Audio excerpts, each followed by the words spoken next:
আলোচনা চলতেছিল হযরত ইব্রাহিম আলাইহিস সালাম সম্পর্কে। গতদিন আলোচনা করা হয়েছিল সূরা মারিয়াম থেকে। সূরা মারিয়ামের 42 নম্বর আয়াত থেকে আলোচনা করা হয়েছিল। আজকেও 42 নম্বর আয়াত তেলাওয়াত করা হয়েছে।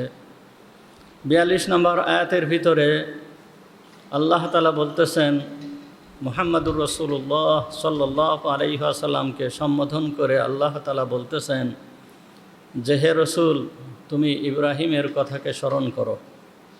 ইব্রাহিম যখন তার পিতাকে দাওয়াত দিয়েছিল, ইব্রাহিম তার পিতাকে কিভাবে দাওয়াত দিয়েছিল, দাওয়াতের পদ্ধতি কি, সেই কথা আল্লাহ তাআলা বর্ণনা করতেছেন। ইদ ক্বালা লিআবিহি যা আবাতি লিমা তা'বুদু মা লা ইয়াসমা'ু ওয়া লা ইউবসিরু ওয়া লা ইউগনি আনকা শাইআ। হে আমার সম্মানীয় পিতা, তুমি কেন ওই জিনিসের পূজা করো যেই জিনিস কোনো কিছু শুনতে পারে না, যেই জিনিস কোনো কিছু দেখতে পারে না, যেই জিনিস তোমার কোনো উপকার করতে পারে না, ওই জিনিসের পূজা তুমি কেন করো? ইয়া আবাতি ইন্নী ক্বাদ জাআনি মিনাল ইলম মা লাম ইয়াতিকা ফাত্তাবি'নি আহদিকা সিরাতান সাবিয়্যা। হে আমার সম্মানীয় পিতা, ইন্নী ক্বাদ জাআনি মিনাল ইলম, আমার কাছে এইরকম একটা জ্ঞান, এইরকম একটা এলেম এসেছে, মা লাম ইয়াতিকা, যেই জ্ঞানটা, যেই এলেমটা তোমার কাছে আসে নাই।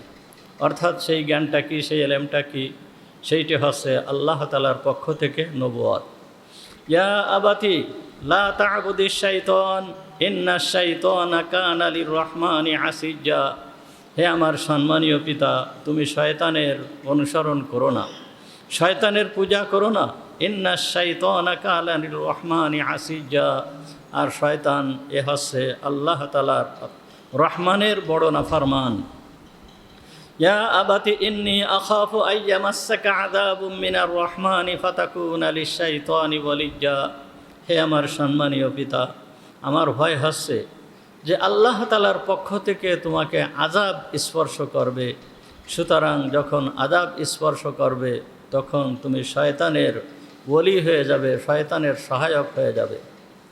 এইভাবে হযরত ইব্রাহিম আলাইহিস সালাম তার পিতাকে দাওয়াত দেওয়া শুরু করলেন।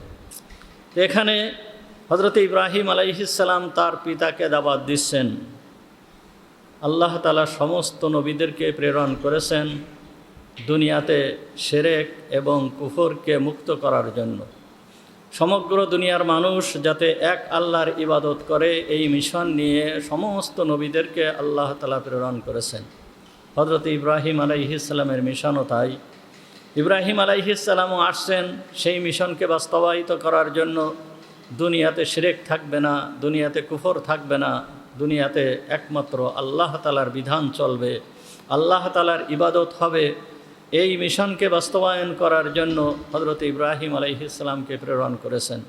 তো ইব্রাহিম আলাইহিস সালামের কাজ ছিল আল্লাহর হুকুমকে দুনিয়ায় প্রতিষ্ঠিত করা, আল্লাহ যে নির্দেশ দিয়েছেন সেই নির্দেশ অনুযায়ী কাজ করা।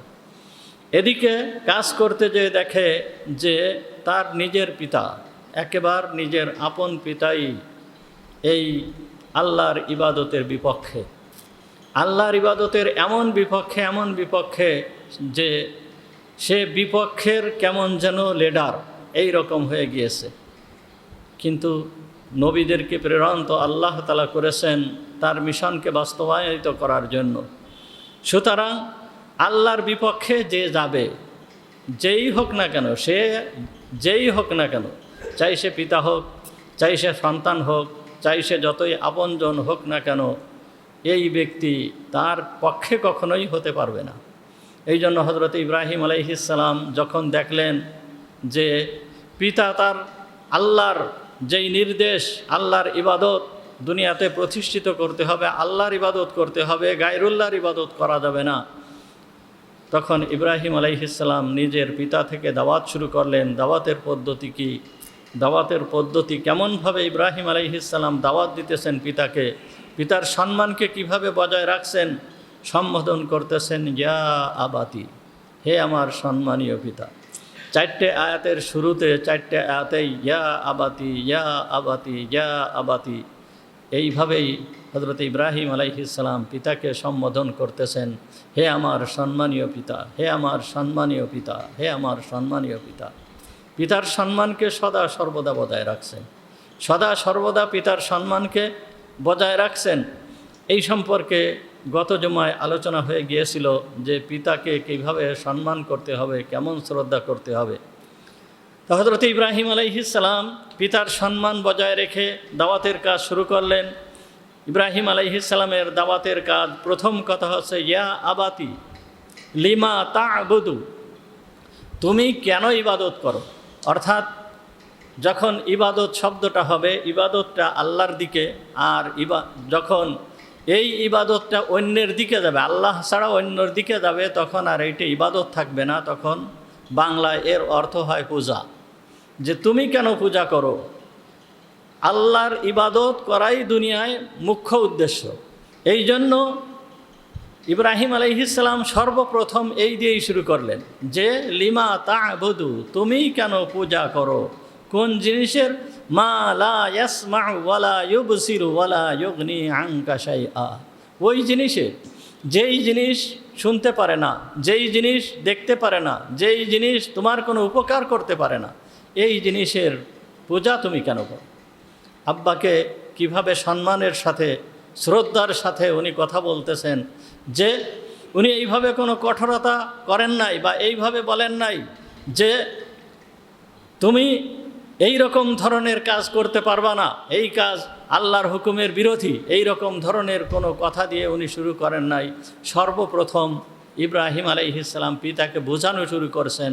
বোঝানোর ভাষা কি দেখেন, হে আমার সম্মানীয় পিতা, তুমি কেন, কি জন্য ওই জিনিসের পূজা করো, ওই জিনিসের পূজা করো যেই জিনিস যে শুনতে পারে না, যে দেখতে পারে না, যে তোমার কোনো উপকার করতে পারে না, এই জিনিসের পূজা কেন করো। পূজা করতে হবে তো কার, ইবাদত করতে হবে কার, যেই ব্যক্তি তার থেকে শক্তিশালী, যেই ব্যক্তি তার থেকে বড়, যেই ব্যক্তি তার প্রয়োজন মিটাতে পারবে, যেই ব্যক্তি তার সমস্ত কিছু, যত সমস্যা আছে সমস্ত সমস্যার সমাধান যেই করতে পারবে, পূজা তো তার করতে হবে, ইবাদত তো তার করতে হবে। কিন্তু তুমি এমন জিনিসের পূজা করো যে তো আসলে সে ইবাদত পাওয়ারই যোগ্য না, সে ইবাদত পাওয়ারই যোগ্য না। ইবাদত বলা হয় কাকে, ইবাদত বলা হয় আল্লাহর হুকুমকে পরিপূর্ণ ভক্তি এবং পরিপূর্ণ বিনয়ের সাথে পালন করাকে বলা হয় ইবাদত। পরিপূর্ণ ভক্তি থাকতে হবে এবং পরিপূর্ণ বিনয়ের সাথে আল্লাহর হুকুমকে পালন করাকে বলা হয় ইবাদত। সুতরাং এই দুইটা জিনিস যেই মানুষের ভিতরে যত বেশি থাকবে, যেই মানুষের ভিতরে বিনয়ী যত বেশি থাকবে, যেই মানুষের ভিতরে আল্লাহর প্রতি ভক্তি যত বেশি থাকবে, এই ব্যক্তির ইবাদত তত আল্লাহর কাছে মূল্যবান, এই ব্যক্তির ইবাদত তত বেশি আল্লাহর কাছে পছন্দনীয়। তো ভক্তি এবং বিনয় কখন হবে, একজনের সামনে আমি মাথা নত করব, একজনের সামনে আমি ছোট হব, কখন, ওই ও যখন আমার থেকে উপরের হবে, আমার থেকে বড় হবে, আমার থেকে শক্তিশালী হবে, আমার থেকে সে ক্ষমতাধর হবে, তখন আমি তার কাছে বিনয়ী হব, তখন আমি তার কাছে মাথা নত করব। শিক্ষকের সামনে ছাত্র সে বিনয়ী হয় কেন, শিক্ষক বড়, শিক্ষকের কাছে জ্ঞান আছে, শিক্ষকের কাছে এলেম আছে, ওই জ্ঞান, যেই জ্ঞান শিক্ষকের কাছে আছে ছাত্রের কাছে সেই জ্ঞান নাই, যেই এলেম শিক্ষকের কাছে ওই এলেম ছাত্রের নাই। এই জন্য শিক্ষকের কাছে ছাত্র সবসময় বিনয়ী হয়, সবসময় সে মাথা নিচু করে চলে, শিক্ষককে ভক্তি করে। সুতরাং ভক্তি করতে হবে, শ্রদ্ধা করতে হবে, বিনয় হতে হবে ওই ব্যক্তির জন্য যে হচ্ছে আমার থেকে বড়, যে হচ্ছে আমার থেকে ক্ষমতাধর, যে হচ্ছে আমার থেকে শক্তিশালী, তার কাছেই তো বিনয়ী হতে হবে। তো বিনয়ী হওয়া তো দূরের কথা, তুমি পূজা করতেছো, তুমি ইবাদত করতেছো এমন ব্যক্তির, এমন জিনিসের, ব্যক্তি তো নয়, ব্যক্তি না, এমন জিনিসের, যেই জিনিস শুনতে পারে না, যেই জিনিস দেখতে পারে না, যেই জিনিস কোনো উপকার করতে পারে না, ওই জিনিস তো ইবাদতের উপযুক্ত নয়, ওই জিনিস তো পূজার উপযুক্ত নয়। তুমি কেন তার ইবাদত করতেছো? হে আমার পিতা, তুমি কি একটু বোঝো না?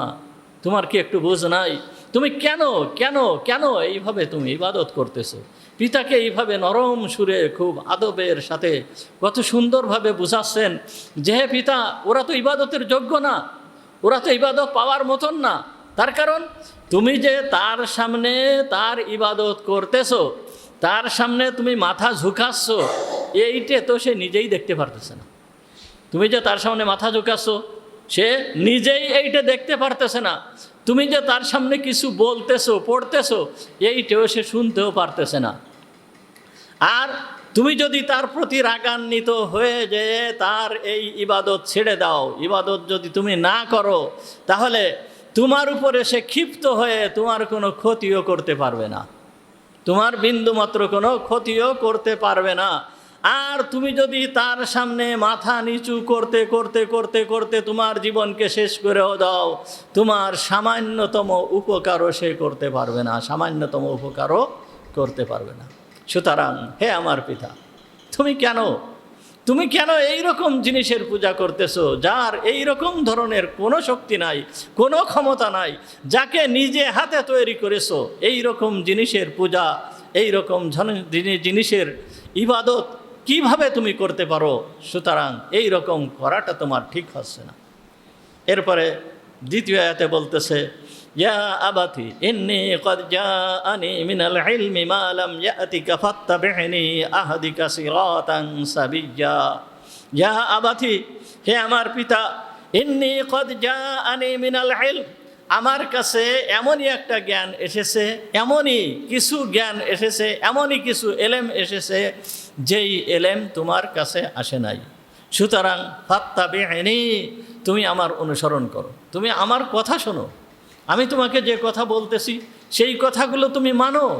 আহদিকা সিরাতান সাবিয়্যা, আমি তোমাকে সরল সঠিক পথ দেখাইতেছি, সুতরাং তুমি আমার কথাগুলোকে মান্য করো। এ আয়াতের ভিতরে দেখেন ইব্রাহিম আলাইহিস সালামের বর্ণনার পদ্ধতি। সেই 1400 বছর আগে কুরআনুল কারীম অবতীর্ণ করে ওয়াজ কিভাবে করতে হবে, একজনকে কিভাবে বুঝাতে হবে, এই পদ্ধতি আল্লাহ তাআলা আমাদেরকে বলে দিয়েছেন। ইব্রাহিম আলাইহিস সালামের ঘটনাকে আমাদের সামনে উল্লেখ করে কাউকে বোঝানোর পদ্ধতি কি, কিভাবে মানুষকে বোঝাতে হবে, কিভাবে দাওয়াত দিতে হবে, এই পদ্ধতি আল্লাহ তাআলা এখানে বর্ণনা করে দিয়েছেন। ইব্রাহিম আলাইহিস সালাম বলতেছে, ইয়া আবাতি, হে আমার সম্মানীয় পিতা, ইন্নী ক্বাদ জাআনি মিনাল ইলম। সর্বপ্রথম হচ্ছে নিজের পরিচয়কে তুলে ধরা। নিজের পরিচয়, আমি কে? আমি যে একটা কিছুকে কারোর সামনে পেশ করব, যখন পেশ করব, পেশ করার আগে আমি আমার নিজের পরিচয়, ওই পক্ষ থেকে যেই জিনিসটাকে আমি পেশ করতেছি, ওই জিনিসের পক্ষ থেকে আমার পরিচয় কি, এই পরিচয়টাকে তুলে ধরা, এই পরিচয়টাকে তুলে ধরা। এই পরিচয়টা তুলে ধরা দোষণীয় নয়। তাই ইব্রাহিম আলাইহিস সালাম বলতেছেন, ইয়া আবাতি ইন্নী ক্বাদ জাআনি মিনাল ইলম, আমার কাছে কিছু এলেম এসেছে যেই এলেম তোমার কাছে আসে নাই। অর্থাৎ আমি এমন কিছু জানি যেই সম্পর্কে তুমি অবগত নও। অর্থাৎ আল্লাহ তাআলা আমাকে ওহী প্রেরণ করেছেন, আল্লাহ তাআলা আমাকে ওহী দিয়েছেন, ওহীর এলেম আল্লাহ তাআলা আমাকে দিয়েছেন, আসমানি এলেম আল্লাহ তাআলা আমাকে দিয়েছেন, যেই এলেম আল্লাহ তাআলা তোমাকে দান করে নাই, যেই এলেম আল্লাহ তাআলা তোমাকে দান করে নাই। অর্থাৎ আমি এই জিনিস সম্পর্কে অবগত, আমি এই জিনিস সম্পর্কে ভালো করে জানি। এটা প্রকাশ করা তেমন দোষণীয় কিছু নয়, নিজের পরিচয় তুলে ধরা তেমন দোষণীয় নয়। কিন্তু এই পরিচয় তুলে ধরতে যে নিজের ভিতরে যেন গর্ব না আসে, নিজের ভিতরে যেন গর্ব না এসে যায়, গর্ব না আসে এই পরিচয় তুলে ধরতে যে এই রকম যেন না হয়। বলতেছে ইন্নী ক্বাদ জাআনি মিনাল ইলম, আমার কাছে, উনি বলেন নাই আমি এই পরিমাণ জ্ঞানের অধিকারী, এই পরিমাণ জ্ঞানের অধিকারী, আমি বড় আলেম, এই রকম ধরনের কোনো কথা বলেন নাই। বরঞ্চ বলতেছে, হে আমার পিতা, আমার কাছে কিছু, ইন্নী ক্বাদ জাআনি মিনাল ইলম, কিছু এলেম এসেছে, কিছু জ্ঞান এসেছে। তাহলে এখানে বলতেছে যে কিছু জ্ঞান এসেছে, কিছু জ্ঞান। ইব্রাহিম আলাইহিস সালাম আবুল আম্বিয়া, সমস্ত নবীদের পিতা, তারপরে ওনার বলার ঢং দেখেন, বলার ধরন দেখেন যে আমার কাছে কিছু জ্ঞান এসেছে, কিছু এলেম এসেছে। তা এলেমটা, এই যে এলেমটা এসেছে, এই এলেমটাও আমার না, আমার কাছে এসেছে, যা আনি আমার কাছে এসেছে, অর্থাৎ আমি এর মালিক না, আমার কাছে এসেছে। এসেছে কার পক্ষ থেকে এসেছে? কোথা থেকে এসেছে? আল্লাহর পক্ষ থেকে এসেছে। আমি যার দিকে দাওয়াত দিতেছি তার পক্ষ থেকে এই জ্ঞানটা আমার কাছে এসেছে, আমার কাছে এই জ্ঞানটা এসেছে। এই জায়গায় হযরতে ইব্রাহিম আলাইহিস সালামের ভিতরে গর্ব আসে নাই, তিনি গর্ব করেন নাই। গর্ব করাটা সর্ব অবস্থায় পরিত্যক্ত। এই গর্ব করা কখনোই কোনো মানুষের স্বভাব হতে পারে না, কোনো সৃষ্টির স্বভাব গর্ব করা হতে পারে না। এই কথা এই আয়াতের দ্বারা হযরতে ইব্রাহিম আলাইহিস সালাম বোঝাচ্ছেন। যেই ব্যক্তি গর্ব করেছে সেই ব্যক্তি ধ্বংস হয়ে গেছে। গর্ব আসলেই সে ধ্বংস হয়ে যাবে, এর ভিতরে বিন্দুমাত্র সন্দেহ নাই। ওই ইবলিস সর্বপ্রথম গর্ব করেছিল, শয়তান সর্বপ্রথম কি করেছিল? গর্ব করেছিল। সে আল্লাহ বলল সিজদা করতে, আর সে বলল কি আনা খায়রুম মিনহু, তুমি কাকে সিজদা করতে বলতেছো? আমি তো ওর থেকে উত্তম। সিজদা তো করবে যে অনুত্তম, উত্তমকে সিজদা করবে, যে অনুত্তম সে উত্তমকে সিজদা করবে। আর আমি হচ্ছে উত্তম, সে হচ্ছে অনুত্তম, তুমি কাকে সিজদা করতে বলতেছো? এই বলাটা তো তোমার ঠিক হয় নাই। এই যে দেখেন গর্ব আসার কারণে শেষ হয়ে গেল, সব কিছু শেষ হয়ে গেল, একেবারে সব শেষ। ৮০,০০০ বছর ধরে যে ইবাদত করেছিল একটা কথার কারণে, এই সামান্য একটু গর্ব আসার কারণে সব শেষ হয়ে গেছে, সব শেষ হয়ে গেছে। ইব্রাহিম আলাইহিস সালাম কীভাবে বর্ণনা করতেছেন, আমার কাছে কিছু এলেম এসেছে, আমার কাছে কিছু এলেম এসেছে, আর এই এলেমের মালিকও আমি না, এটা আল্লাহর পক্ষ থেকে এসেছে, যা আনি আমার কাছে এসেছে। আর অনেক সময় দেখা যায় যে আমাদের ভিতরে এমনভাবে গর্ব কাজ করে, সে যেই শ্রেণীর লোক হোক না কেন, এই তুমি আমাকে চেনো, আমি কে? তুমি আমাকে চেনো, আমি কে? আর বিশেষ করে যেই সমস্ত ব্যক্তিরা আল্লাহর দিকে ডাকবে, দাঈ ইলাল্লাহ হবে, আল্লাহর দিকে যারা ডাকবে, তাদের ভিতরে তো গর্ব থাকতেই পারবে না, তাদের ভিতরে গর্ব থাকতেই পারবে না, তাদের ভিতরে গর্ব আসতেই পারে না। যে মানুষকে বোঝাতে হবে, আল্লাহ তাআলা পরিষ্কার বলছেন উদউ ইলা সাবিলি রাব্বিকা বিল হিকমাতি ওয়াল মাউইযাতিল হাসানা, আল্লাহর রাস্তার দিকে মানুষদেরকে ডাকো, বিল হিকমতে, হিকমতের সাথে, ওয়াল মাউইযাতিল হাসানা, এবং সুন্দরভাবে সুন্দর বাক্য দিয়ে বোঝায় মানুষদেরকে আল্লাহর দিকে ডাকতে থাকো। এইটাই হচ্ছে ডাকার পদ্ধতি।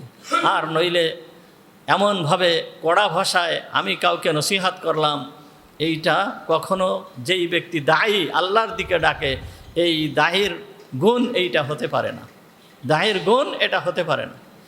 কোনো ব্যক্তি মসজিদে আসছে, সে ভুল করছে, তাই বলে আমি তাকে ধমক দিতে পারি না, হেই তুমি এইরকম ধরনের কাজ করো কেন, এইরকম ধরনের কাজ করো কেন, এইরকম ধমক দিতে পারি না। সুতরাং দাঈ ইলাল্লাহ যে হবে, তার কাজ হচ্ছে খুব সুন্দরভাবে বোঝাতে হবে, সুন্দরভাবে বোঝাতে হবে। অনেক সময় অনেক ক্ষেত্রে দেখা যায় যে অনেক ত্রুটি বিচ্যুতি মানুষের সাধারণত হয়ে যেতে হলে, যদিও কোনো সময় কারোর উপরে রাগ হয়, কাউকে কিছু কাউকে কিছু বলতে হয়, বলতে গেলেও নিজের অন্তরের ভিতরে অন্তত স্নেহ, মায়া, মমতা নিয়ে তাকে বলতে হবে। আমি একজনের প্রতি রাগ করলাম, আমি একজনকে একটু ধমক দিলাম, কিন্তু আমি তার থেকে বড় হয়ে গেছি, আমি তার থেকে ভালো হয়ে গেছি, এই মন মানসিকতা নিয়ে তাকে ধমক দেওয়া যাবে না, তার প্রতি রাগ করা যাবে না। ওই ব্যক্তি যে ওই অন্যায় কাজটা করেছে, অন্যায় কাজটা করতেছে, ওই ব্যক্তির প্রতি আমার পরিপূর্ণ স্নেহ নিয়ে, আমার পরিপূর্ণ ভালোবাসা নিয়ে তাকে শাসন করতে হবে। যেই রকম কোনো পিতা তার পুত্রকে শাসন করে, কোনো পুত্র যদি অন্যায় করে, কোনো সন্তান যদি অন্যায় করে, যখন পিতা ওই সন্তানকে শাসন করতেছে, তখন এই পিতৃত্বের যে ভাব, পিতৃত্বের যে স্নেহ, ওইটা ওই পিতার ভিতরে থাকে, ওইটা ওই পিতার ভিতরে থাকে। সুতরাং দাঈ ইলাল্লাহ যে হবে, আল্লাহর দিকে ডাকনেওয়ালা যে হবে, তারও ভাষা এইরকম হতে হবে, তারও ভাষা এই রকম হতে হবে। তাই হযরত ইব্রাহিম আলাইহিস সালাম বলতেছেন, ইন্নী কদ জাআনি মিনাল ইলম মা লাম ইয়াতিকা, যেই ইলমটা হে আমার পিতা তোমার কাছে আসে নাই। তাহলে এখানে এই কথার দ্বারা বোঝা যায় যে অনেক সময় দেখা যায় যে পিতার চেয়ে পুত্র জ্ঞানী হয়, কি পিতার থেকে পুত্র জ্ঞানী হয়। ইব্রাহিম আলাইহিস সালাম কি বলতেছে, আমার কাছে এমন জ্ঞান এসেছে যেই জ্ঞানটা তোমার কাছে আসে নাই, আমি এমন কিছু জ্ঞান আমার আছে যেই জ্ঞানটা তোমার কাছে নাই। তাহলে বোঝা গেল যে পিতার থেকে পুত্র অনেক সময় জ্ঞানী হয়, আর এটা হওয়াটা স্বাভাবিক। আল্লাহ যাকে যেই রকম বানান সে সেই রকম হয়। অনেক সময় দেখা যায় পুত্র কিছুই জানে না, কিন্তু পিতা কিছুই জানে না, কিন্তু পুত্র অনেক বড় জ্ঞানী, অনেক বড় জ্ঞানী। তো যদি এই রকম হয়, পিতা কি জানে না কিন্তু পুত্র তার থেকে জ্ঞানী, এখন পুত্র যেই কথাটা বলতেছে এই কথাটা সঠিক, তখন পিতার ওই পুত্রের কথাকে মেনে নিতে হবে। পিতার ওই পুত্রের ওই কথাকে মেনে নিতে হবে। পিতা তখন এ কথা বলতে পারবে না, এই তুই আমার ছেলে, তুই কি বুঝিস, তুই কি জানিস, এই রকম ধরনের কোনো কথা পিতা বলতে পারবে না। হ্যাঁ, ও তো সঠিক কথা বলতেছে, ওর এই বিষয়ে জ্ঞান আছে, এই জন্য সে সঠিক কথা বলতেছে। সুতরাং পিতা এই কথা বলতে পারবে না যে তুই কি জানিস, তুই আমার সন্তান, তোর বয়স কত, কে তোকে আমি জন্ম দিয়েছি, তুই আমার সামনে আবার বড় বড় কথা বলিস, এই রকম ধরনের কথা পিতা বলতে পারবে না। পিতার এই ধরনের কথা বলা এইটা সঠিক হবে না। এই জন্য এটা আমরা বুঝতে পারলাম কিসে, ইব্রাহিম আলাইহিস সালাম বলতেছে ফাত্তাবিনি, তুমি আমার অনুসরণ করো, আমার কথা মানো। পিতাকে বলতেছে কি, তুমি আমার কথা মানো, আমার কথা অনুসরণ করো। কেন? আহদিকা সিরাতান সাবিয়্যা, হে আমার পিতা, আমি তো তোমাকে সঠিক পথ দেখাচ্ছি, সঠিক রাস্তাই দেখাচ্ছি, সুতরাং তুমি আমার কথা মানবে না কেন? তুমি কেন মানবে না? তুমি আমার কথা মানো। তাহলে ইব্রাহিম আলাইহিস সালাম কত সুন্দরভাবে পিতাকে বোঝাচ্ছেন। এরপরে ইব্রাহিম আলাইহিস সালাম বলতেছেন, ইয়া আবাতি লা তা'বুদিশ শাইতান ইন্নাশ শাইতানা কানা লির-রহমানি আসিয়্যা। এখানে দেখেন ইব্রাহিম আলাইহিস সালাম তার পিতাকে বলল, ইয়া আবাতি লা তা'বুদিশ শাইতান, তুমি শয়তানের ইবাদত করো না। তা শয়তানের ইবাদত করো না, আসলে ইব্রাহিম আলাইহিস সালাম কি শয়তানের ইবাদত করে? শয়তানকে তো দেখাই যায় না, শয়তানের ইবাদত তো করে না। সে ইবাদত করে মূর্তির, পূজা করে মূর্তির, পূজা করে সূর্যের, পূজা করে চন্দ্রের, পূজা করে বিভিন্ন জিনিসের, কিন্তু শয়তানের তো পূজা করে না। কিন্তু আল্লাহ তাআলা কুরআনুল কারীমে ইব্রাহিম আলাইহিস সালামের ঘটনাকে নকল করে বলতেছেন, ইয়া আবাতি লা তা'বুদিশ শাইতান, তুমি শয়তানের পূজা করো না, শয়তানের ইবাদত করো না। এখানে শয়তানের পূজা কেন? দেখেন, আল্লাহ বলছেন ইবাদত করতে, আল্লাহ বলছেন ইবাদত করতে, আল্লাহ বলছেন ইবাদত করার জন্য। উ'বুদু রাব্বাকুম, তোমরা তোমাদের রবের ইবাদত করো, এটা আল্লাহর নির্দেশ, আল্লাহ বলেছেন ইবাদত করতে। এখন এই ইবাদতের বিপক্ষে যে কোনো ধরনের যে পরামর্শ দেবে, এই ইবাদতের বিপক্ষে, আল্লাহর ইবাদতের বিপক্ষে যেই সমস্ত পরামর্শ কেউ দেবে, বা আল্লাহর ইবাদতের বিপক্ষে এমন কোনো কাজ করবে যেই কাজের দ্বারা আল্লাহর ইবাদতের বিরোধিতা হয়, তাহলে কেমন যেন যে পরামর্শ দিল, ওই পরামর্শদাতারই ইবাদত করা হলো, পূজা করা হলো, ওই পরামর্শদাতারই পূজা করা হলো, ইবাদত করা হলো। এই জন্য ইব্রাহিম আলাইহিস সালাম বলতেছে, ইয়া আবাতি লা তা'বুদিশ শাইতান, তুমি শয়তানের পূজা করো না, শয়তানের পূজা করো না, শয়তানের কথা মেনো না। তুমি যদি শয়তানের কথা মানো, তাহলে এইটা আল্লাহর ইবাদত হবে না, এইটা আল্লাহর ইবাদত হবে না, বরঞ্চ এইটা হবে আল্লাহর নাফরমানি, শয়তানের পূজা, শয়তানের ইবাদত, এইটা তাই হবে। সুতরাং ইয়া আবাতি, হে আমার সম্মানীয় পিতা, লা তা'বুদিশ শাইতান, তুমি শয়তানের পূজা করো না, তুমি শয়তানের পূজা করো না। ইন্নাশ শাইতানা কানা লির-রহমানি আসিয়্যা, ইন্না শাইতান, অবশ্যই এই শয়তান, কানা লির-রহমানি আসিয়্যা, এ ছিল আল্লাহর বড় নাফরমান। আল্লাহ শব্দ এখানে বলি নাই, ইন্না শাইতানা কানা লিল্লাহি আসিয়্যা, তাও বলে নাই, লির-রহমানি আসিয়্যা। রহমান মানে দয়াময় আল্লাহ, দয়াবান, এই দয়াবানের বড় নাফরমান। কিভাবে এই না, রহমানের বড়, এই দয়াময়ের বড় নাফরমান। শয়তান দুনিয়াতে আসতে পারে নাই, আল্লাহ দয়া করে তাকে সৃষ্টি করেছে। কে? আল্লাহর দয়ার মাধ্যমে সে সৃষ্টি হয়েছে, দুনিয়াতে আসছে আল্লাহর দয়ার মাধ্যমে। তার আসার কোনো ক্ষমতা দুনিয়াতে ছিল না, আল্লাহর দয়ার মাধ্যমে দুনিয়ায় আসছে। আসার পরে শয়তানকে আল্লাহ তাআলা একটা জীবন দান করেছে, তাকে হায়াত দান করেছে। হায়াত দেওয়ার পরে দেখেন, এই জিন জাতি এরা দুনিয়ার ভিতরে বসবাস করত।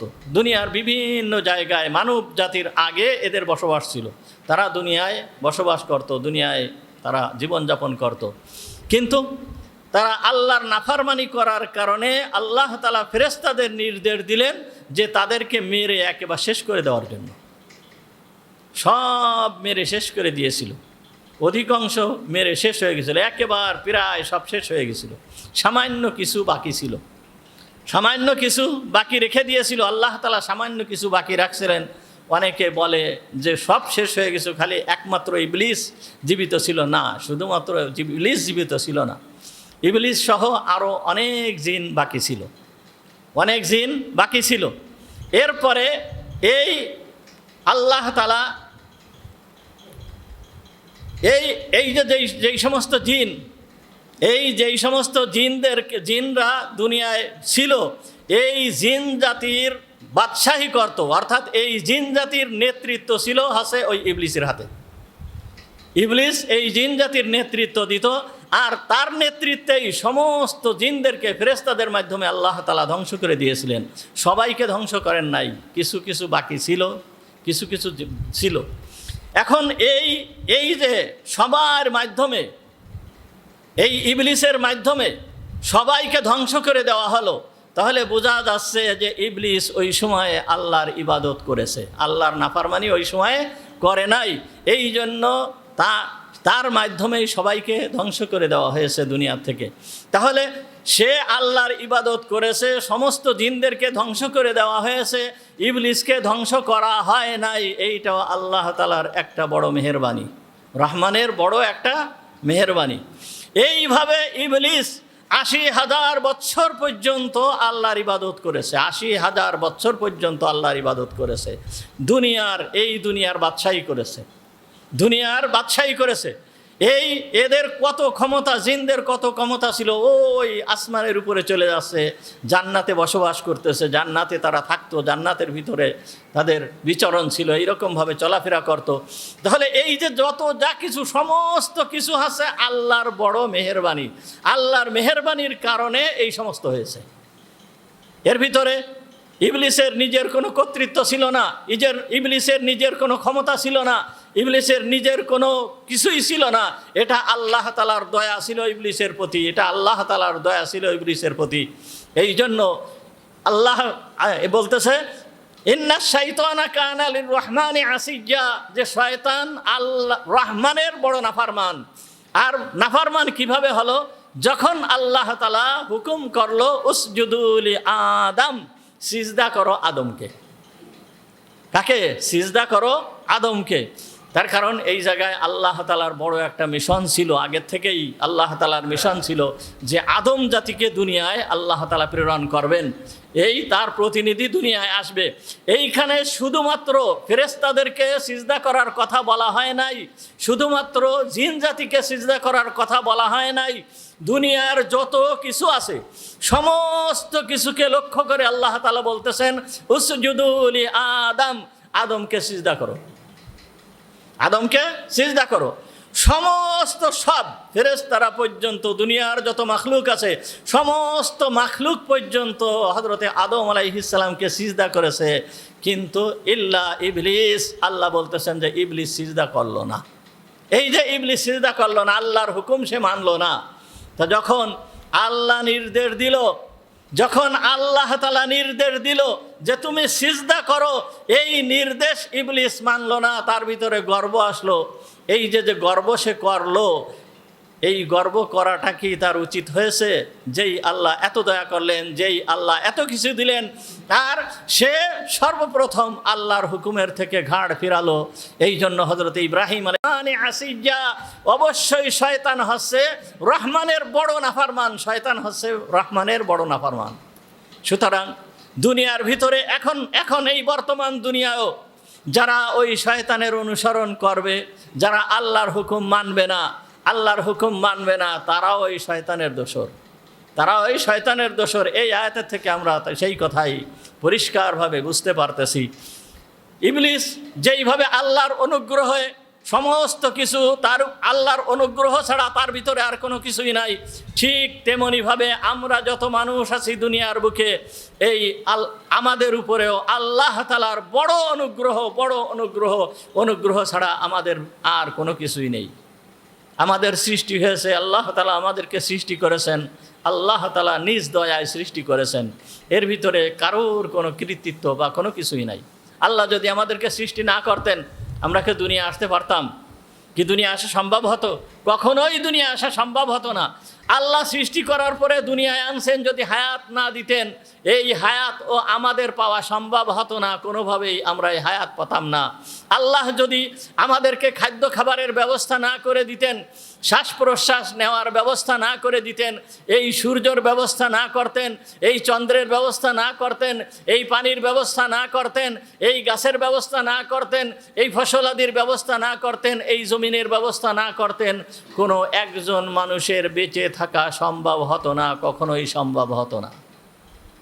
সুতরাং সব কিছুই আল্লাহর অনুগ্রহ। বিশেষ করে মুসলমানদের পরে আরো বড়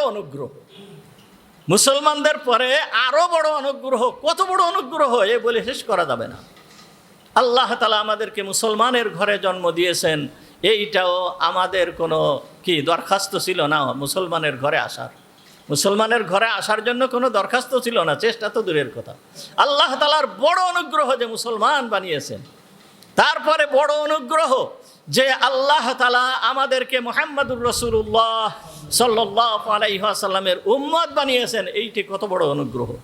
ওই আগের যুগের নবীদের উম্মত যদি বানাতো তাহলেও কিছু করার ছিল না। তারপরে আল্লাহ তাআলার বড় অনুগ্রহ, আমাদেরকে আল্লাহ তাআলা আহলুল হক, অর্থাৎ হুজুরের যেই সমস্ত উম্মত আছে, এদের ভিতরে বহুত আছে গুমরাহ, বাতিল, যাদেরকে মুসলমান বলা চলে না, এই রকম বহুত ফেরকা রয়ে গেছে। যেই সমস্ত ফেরকার অন্তর্ভুক্ত আল্লাহ তাআলা আমাদেরকে বানান নাই, আমাদেরকে আহলুল হক আর সুন্নাত ওয়াল জামাতের অন্তর্ভুক্ত আল্লাহ তাআলা আমাদেরকে করেছেন, এইটি হচ্ছে আল্লাহ তাআলার বড় অনুগ্রহ। সুতরাং এটা সম্পূর্ণ আল্লাহ তাআলার অনুগ্রহ।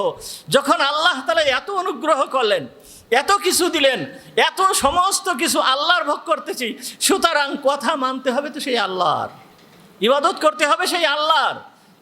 একমাত্র ওই আল্লাহর ইবাদত ছাড়া তো আর কারোর ইবাদত করা যাবে না। একমাত্র ওই আল্লাহর ইবাদত ছাড়া আর কারো ইবাদত করা যাবে না। একমাত্র আল্লাহর কথা ছাড়া আর কারো কথা মানা যাবে না। আমি অন্যের কথা মানতেছি, অন্যের কথা শুনতেছি, শয়তানের কথা শুনতেছি, শয়তানকে আমার কোনো উপকার করেছে? শয়তান সে কি আমার কোনো উপকার করেছে? সামান্যতম কোনো উপকার করেছে? সামান্যতম কোনো উপকার সে করে নাই। সুতরাং আমি কিভাবে তার কথা শুনি, কিভাবে তার কথা মানি?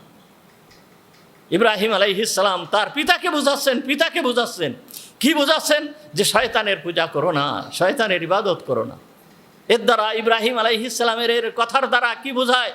যে এই 1400 বৎসর পরে এসে কুরআনুল কারীমের ভিতরে ইব্রাহিম আলাইহিস সালামের ঘটনা বর্ণনা করে আল্লাহ তাআলা আমাকে বোঝাতে চাচ্ছেন যে ইব্রাহিম যেইভাবে আল্লাহর ইবাদত করার কথা তার পিতাকে বলেছে, সুতরাং তোমাদের সামনেও নবী রসুলের অবর্তমানে আলেম ওলামাগণ তোমাদেরকে এইভাবে বোঝাতে থাকবে। সুতরাং তোমরাও শয়তানের অনুসরণ করবে না। এইটি বোঝানোর জন্য আল্লাহ তাআলা এই কুরআনুল কারীমের ভিতরে ওই ঘটনা আমাদের সামনে এনে পেশ করতেছেন। ইব্রাহিম আলাইহিস সালাম কি বললেন? যে ইয়া আবাতি লা তাহবুদিশ শাইতান ইন্নাশ শাইতানা কানা লির রহমানি আসিজা। হে আমার পিতা, তুমি শয়তানের পূজা করো না, শয়তানের পূজা করো না। এই শয়তান হচ্ছে বড় নাফরমান, আল্লাহ তাআলার বড় নাফরমান। এই নাফরমানি করা তার পক্ষে উচিত ছিল না, নাফরমানি করা। কারণ আল্লাহর অনুগ্রহ, সে সম্পূর্ণটাই আল্লাহর অনুগ্রহ। এরপরে ইন্না শাইতানা কানা লির রহমানি আসিয়া, এরপরে ইব্রাহিম আলাইহিস সালাম বলতেছে, দেখ, ইয়া আবাতি ইন্নী আখাফু আইয়ামাসসাকা আযাবুম মিনার রহমানি ফাতাকুনা লিশ-শাইতানি ওয়ালিয়্যা। ইয়া আবাতি, হে আমার সম্মানীয় পিতা। দেখেন কত সুন্দরভাবে, কত নরমভাবে ইব্রাহিম আলাইহিস সালাম তার পিতাকে বুঝাচ্ছে। কি বলতেছেন? ইয়া আবাতি ইন্নী আখাফু, হে আমার পিতা, আমার ভয় হচ্ছে, আমার ভয় হচ্ছে। কি ভয় হচ্ছে? যে আল্লাহর পক্ষ থেকে আযাব এসে তোমাকে স্পর্শ করবে। আল্লাহর পক্ষ থেকে কিছু আযাব এসে তোমাকে স্পর্শ করবে, এই ভয়টা আমার হচ্ছে। ইব্রাহিম আলাইহিস সালাম ভয়ের কথা উল্লেখ করলেন। পিতাকে কত সতর্কতার সাথে, কত সুন্দরভাবে ইব্রাহিম আলাইহিস সালাম বুঝাচ্ছে। এক নম্বর কথা হচ্ছে আমার ভয় হচ্ছে। কে? আমার ভয় হচ্ছে। ইব্রাহিম আলাইহিস সালাম দৃঢ়তার সাথে কথা বলেন নাই যে তোমার আযাব ভোগ করা লাগবেই লাগবে, তোমার আযাবের ভিতরে যেতে হবে, তোমাকে আল্লাহ তাআলা কঠিন শাস্তি দিবেন, এই রকম ধরনের কথা ইব্রাহিম আলাইহিস সালাম বললেন না। ইব্রাহিম আলাইহিস সালাম কি বললেন? আমার ভয় হচ্ছে, আমার ভয় হচ্ছে, আমি ভয় করতেছি তোমার পরে যে আযাব এসে যাবে, তুমি যে আযাবের ভিতরে পতিত হবা, এরকম কথা পিতার সামনে বলেন নাই। বলতেছে আখাফু, আমি ভয় করতেছি, আমার ভয় হচ্ছে আইয়ামাসসাকা আযাবুম মিনার রহমান, যে সামান্যতম আযাব, কঠিন আযাব, বড় আযাব, ভীষণ আযাব, এ কথা বলেন নাই। আযাব আইয়ামাসসাকা আযাবুন মানে সামান্যতম আযাব। এখানে আরবি ভাষার অনুযায়ী আযাব শব্দটাকে নাকেরা ব্যবহার করা হয়েছে, অর্থাৎ সামান্যতম আযাব তোমাকে স্পর্শ করবে, তুমি আযাবের ভিতরে পতিত হবা, তোমার কাছে অবশ্যই আযাব আসবে, এ কথা বলেন নাই। বলতেছে সামান্য আযাব তোমাকে স্পর্শ করবে, স্পর্শ করবে তোমাকে সামান্য আযাব। তাহলে দেখেন, একটা বলতেছে ভয়, আর একটা হচ্ছে সামান্য আযাব, আর একটা হচ্ছে কি স্পর্শ করবে। এইভাবে পিতাকে বলতেছেন। আর এই আযাবটা কার পক্ষ থেকে আসবে? মিনার রহমান, রহমানের পক্ষ থেকে আসবে। আসলে রহমান তো আযাব দেওয়ার জন্য না, রহমান তো দয়া করার জন্য। রহমান কি করার জন্য? দয়া করার জন্য। আযাবুম মিনাল জাব্বার, বড় পরাক্রমশালীর পক্ষ থেকে আযাব আসবে, এ কথা বলেন নাই। আল্লাহর পক্ষ থেকে আযাব আসবে, এ কথা বলেন নাই। বলতেছে কি? আযাবুম মিনার রহমান, দয়াময়ের পক্ষ থেকে আযাব আসবে, দয়াময়ের পক্ষ থেকে আযাব আসবে। তাও আমি ভয় করতেছি যে তোমাকে আযাব স্পর্শ করবে। কত সুন্দরভাবে, কত সুন্দর ভাষায় হযরত ইব্রাহিম আলাইহিস সালাম পিতাকে বুঝাচ্ছেন। এইভাবে পিতাকে বুঝায় চলতেছেন। এই রকমভাবে যদি তুমি আমার কথা না শোনো, যদি তুমি আমার কথা না মানো, তাহলে ফাতাকুনা লিশ-শাইতানি ওয়ালিয়্যা, তাহলে কি হবে তোমার?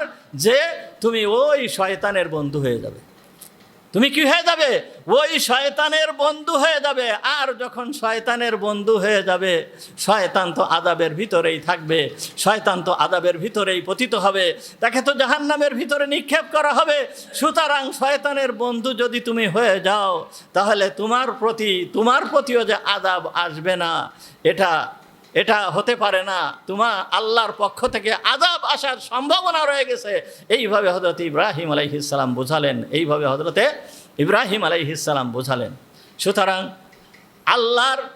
আল্লাহর পক্ষে মানে যখন কোনো ব্যক্তিকে দাওয়াত দিতে হবে, যখন কোনো ব্যক্তিকে বোঝাতে হবে, তখন এইভাবে নম্র ভাষায় বোঝাতে হবে। কাউকে কঠোর ভাষায়, কঠিন ভাষায়, কর্কশ ভাষায় বোঝানো যাবে না, কঠিন ভাষায় বোঝানো যাবে না। এইটা হচ্ছে প্রতিবাদের ভাষা, এইটা হচ্ছে কি প্রতিরোধের ভাষা। কিন্তু দাওয়াতের ক্ষেত্রে যখন আমি কোনো মানুষকে দাওয়াত দিব, কোনো কিছু বুঝাবো, তখন এইভাবে বোঝানো যাবে না। আমরা সাধারণত এই ধরেন মসজিদে সবাই আমরা আসছি, মসজিদে বিভিন্ন ধরনের লোক আসে। মসজিদের ভিতরে যখন কোনো ব্যক্তি কোনো অন্যায় কাজ করে, তখন তাকে বোঝাতে হয়।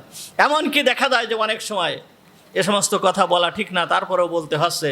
অনেক সময় দেখা যায় যে অনেক বক্তারা আছে, তারা মানে বক্তৃতা করতে থাকে, এমন ভাষায় বক্তৃতা করতে থাকে, এমন কর্কশ ভাষায় বক্তৃতা করতে থাকে, এবং মানুষের দোষগুলোকে খুঁটে খুঁটে খুঁটে খুঁটে তুলে তুলে এই ধরনের বিভিন্ন ধরনের কথাবার্তা বলতে থাকে। এইগুলো কখনোই ঠিক না, এইগুলো কখনোই ঠিক না, এইগুলো এই দাওয়াতের ভাষা নয়। ধরেন মহিলাদের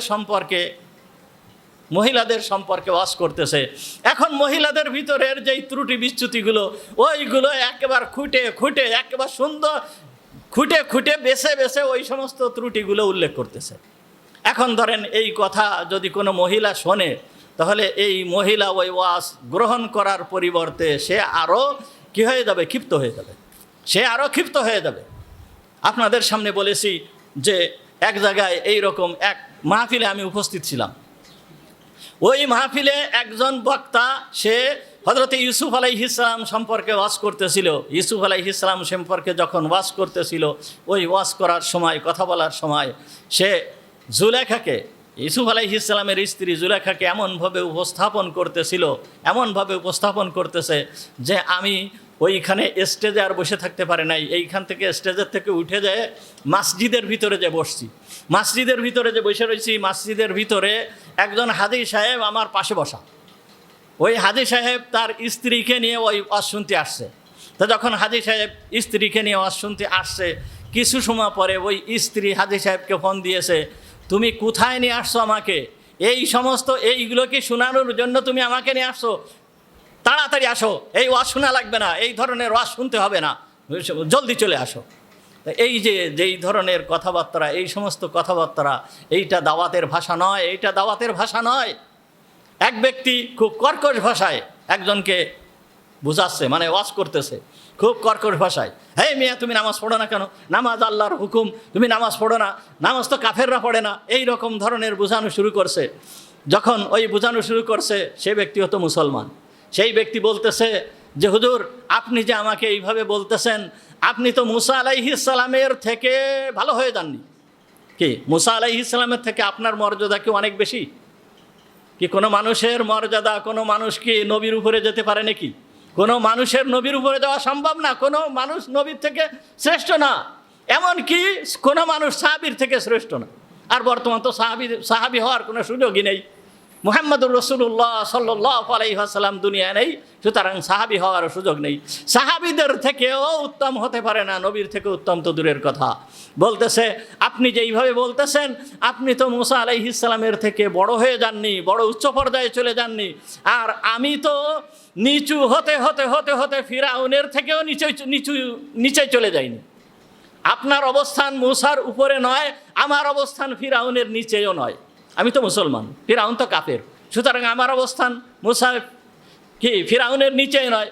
আল্লাহ যখন মুসা আলাইহিস সালামকে ফিরাউনের কাছে পাঠালো, আল্লাহ যখন মুসা আলাইহিস সালামকে ফিরাউনের কাছে পাঠানোর সময় আল্লাহ তাআলা বললেন, ফাকুলা লাহু কওলাল লাইয়িনা, হে মুসা এবং হারুন, তোমরা দুইজন যাও, যায় তাকে নরম ভাষায় কথা বলো।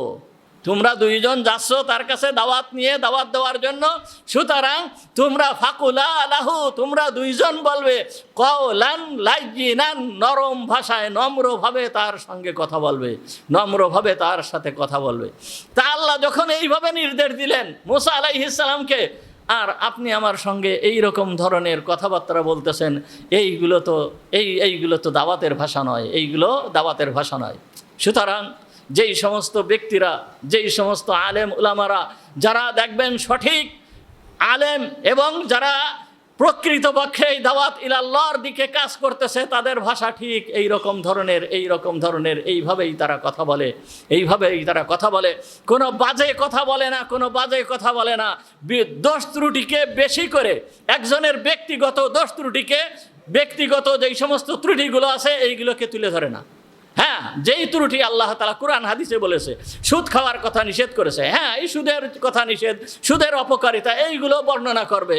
এই অন্যান্য যেই সমস্ত হারাম কাজ রয়েছে এইগুলো বর্ণনা করবে, কিন্তু ব্যক্তিগত কোনো কেউ ব্যক্তিগতভাবে কোনো অন্যায় করতেছে সেইগুলোকে মানুষের সামনে তুলে ধরা, মানুষের সামনে উপস্থাপন করা, এইগুলো যারা দাঈ ইলাল্লাহ, আল্লাহর পক্ষে যারা দাওয়াতের কাজ করবে, এইগুলো এদের ভাষা হতে পারে না।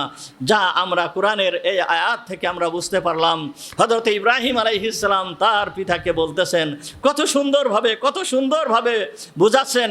চারটা আয়াতেই আল্লাহ তাআলা, এই চারটা আয়াতেই ইব্রাহিম আলাইহিস সালাম বলতেছেন, ইয়া আবাতি ইয়া আবাতি ইয়া আবাতি ইয়া আবাতি, হে আমার সম্মানীয় পিতা, হে আমার সম্মানীয় পিতা, হে আমার সম্মানীয় পিতা। কত সুন্দরভাবে পিতাকে বোঝাচ্ছেন। কিন্তু এইভাবে বোঝানোর পরে দেখেন ইব্রাহিম আলাইহিস সালাম কত সুন্দরভাবে বোঝালেন। পরের আয়াতে হযরতে ইব্রাহিম আলাইহিস সালাম যেই কথাগুলো বলেছেন, একটা কথাও তার পিতা মানে নাই, পিতা গ্রহণ করে নাই, বরঞ্চ এই নম্র কথার পরিবর্তে তার পিতা অত্যন্ত কঠোর ভাষা ব্যবহার করেছেন। যাই হোক, ওই সম্পর্কে আজকে আর আলোচনা হবে না। আজকে আলোচনা করতে গেলে আলোচনা শেষ করা যাবে না। আজ এই পর্যন্ত আলোচনা আমরা যা বুঝতে পারলাম যে আল্লাহ তাআলা কত সুন্দরভাবে আমাদেরকে বোঝানোর চেষ্টা করতেছেন, কত সুন্দরভাবে এই নবী রাসূলদের মাধ্যমে আল্লাহ তাআলা আমাদেরকে বুঝাচ্ছেন, কুরআন দিয়ে আল্লাহ আমাদেরকে বুঝাচ্ছেন। সুতরাং একমাত্র আল্লাহর কথা মানা উচিত। ওয়া আখিরু দাওয়ানা আলহামদুলিল্লাহি রাব্বিল আলামিন। আমরা যারা সুন্নাত নামাজ পড়ি 4 রাকাত ক্বাবলাল জুমআহ সুন্নাতে মুআক্কাদা